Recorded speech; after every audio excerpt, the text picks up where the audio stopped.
troisième partie de l'explication de la technique Ikkyo-Mote. Sur cette troisième partie, je voudrais revenir sur l'entrée du pied. On a insisté dans la deuxième partie sur les raisons. Pourquoi je préférais parler de aller en direction du pied arrière d'Uke plutôt que d'entrer la jambe sous l'aisselle. Parce que même avec cette information, on peut encore manquer la direction et du coup, il va falloir changer la technique. Avec l'entrée du pied, ça a aussi des connexions sur d'autres techniques. On va faire un simple exemple par rapport à la technique Sankyo Omote. Sankyo Omote.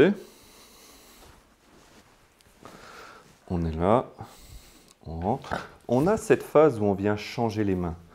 De cette position, on va venir changer. On va maintenant le faire de deux façons. Avec l'entrée vers le pied et avec l'entrée vers l'aisselle, mais avec le pied tout droit. Ici. Sur ce temps où je vais rentrer, si je rentre tout droit et qu'ensuite je descends, on va donner un conseil, c'est de venir en contact.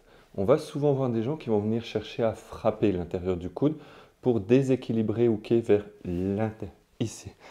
La seule chose, le risque, c'est de venir saisir la jambe, d'être contré.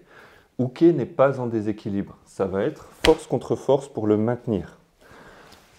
Si on respecte au contraire cette entrée vers la jambe arrière pour prendre le déséquilibre arrière, à ce moment-là, quand je rentre, cette main est prise. Il ne peut pas venir bouger. Ici, j'ai tout le loisir pour venir me positionner et ensuite continuer.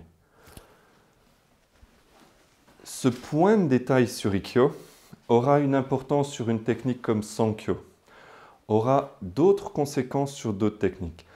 Quand vous construisez une technique, dites-vous bien que ce n'est pas simplement cette technique-là que vous êtes en train de construire, mais toutes les autres.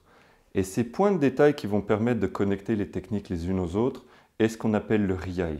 Et sans Riai, sans cette capacité de passer de l'une à l'autre et de respecter des points techniques identiques, alors on va perdre la capacité de progresser vers la liberté, vers le Takemusu Aiki. Donc une dernière fois, quand vous faites Ikkyo, en direction du pied arrière pour prendre ce déséquilibre.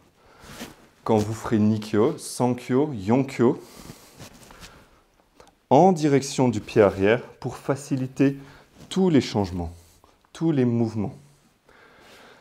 Ikkyo, Nikkyo, Sankyo, Yonkyo, Mote vont être des techniques qui vont utiliser déséquilibre avant, déséquilibre arrière.